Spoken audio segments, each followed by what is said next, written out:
வணக்கம் மக்களே, இன்றைக்கி என்ன செய்ய போகிறோன்னு பார்த்தீங்கன்னா, சூப்பராக ஒரு கார சட்னிங்க. பச்சை மிளகா, வெங்காயம், தக்காளி வச்சு செய்ய போகிறோம். செம்மையாக இருக்கும்.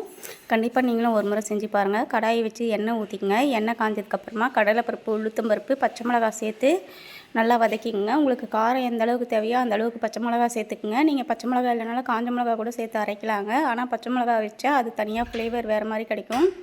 கூடவே ஒரு கைப்பிடி அளவு கறிவேப்பிலை, கொத்தமல்லி சேர்த்துக்குங்க. கட் பண்ணி வச்சுருக்கேன் 2 வெங்காயத்தையும் சேர்த்துக்குங்க. நான் வந்து 4 பேர் சாப்பிட்ற அளவுக்கு செஞ்சுருக்கேன். உங்களுக்கு எத்தனை பேர் தேவையோ பேருக்கு தேவையோ அந்த அளவுக்கு நீங்கள் செஞ்சுக்கங்க. நல்லா பெருசு பெருசாகவே கட் பண்ணி வச்சுக்கோங்க. நம்ம வந்து கண்ணாடி பத அளவு வதங்கினா போதும். பாருங்கள், நல்லா வதங்கி வந்துடுச்சு பாருங்கள். கூடவே கொஞ்சம் உப்பு சேர்த்து வதக்குனிங்கன்னா சீக்கிரமாக வதங்கிடும். இப்போ வந்து கட் பண்ணி வச்சுருக்க ஒரு தக்காளியை சேர்த்துக்கலாங்க. தக்காளி வந்து நிறைய போடாதீங்க, புளிப்பு டேஸ்ட் அதிகமாகிடும். சும்மா ஒரு தக்காளி போட்டால் போதும்.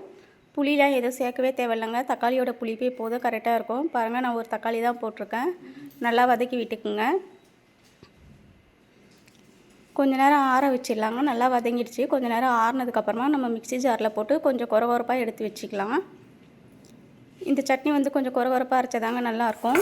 கொஞ்சம் காரமாக இருந்தால் தாங்க நல்லாயிருக்கும். அதனால் நீங்கள் காரம் எந்த அளவுக்கு தேவையோ அந்த அளவுக்கு போட்டுக்கோங்க. பாருங்கள், நல்லா ஆறிடுச்சு. இப்போ ஜாரில் போட்டுக்கலாம் வாங்க. நான் அரைச்சி எடுத்துகிட்டு எப்படி இருக்குன்னு காட்டுறேன் பாருங்கள். பாருங்கள், இந்த அளவுக்கு இருந்தால் போதும். சூப்பராக அரைச்சி வந்துடுச்சு. நமக்கு கார சட்னி கலரும் வந்துடுச்சு பாருங்கள். நம்ம உப்பு பத்தலைன்னா உப்பு போட்டுக்கலாம். நீங்கள் தண்ணியாகவும் வச்சு சாப்பிட்லாங்க, இதை கட்டியாகவும் வச்சு சாப்பிட்லாம். நான் வந்து கொஞ்சம் தண்ணி சேர்த்துக்க போகிறேன். இப்போ வந்து தாளிச்சிடலாம் வாங்க. ஒரு கடாயை வச்சு கடுகு, சீரகம் போட்டுக்குங்க. கொஞ்சமாக கடலைப்பருப்பு, உளுத்தம்பருப்பு போட்டுக்குங்க. கொஞ்சமாக கறிவேப்பிலை போட்டு தாளிச்சிக்கங்க. அவ்வளோதாங்க, நம்ம கார சட்னி சூப்பராக ரெடி ஆகிடுச்சு. இந்த சட்னி ஒரு முறை நீங்களும் செஞ்சு பாருங்கள், சூப்பராகவே இருக்கும்.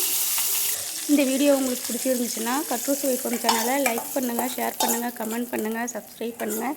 இன்ஸ்டா, ஃபேஸ்புக்கில் ஃபாலோ பண்ணிக்கோங்க. தேங்க்யூ.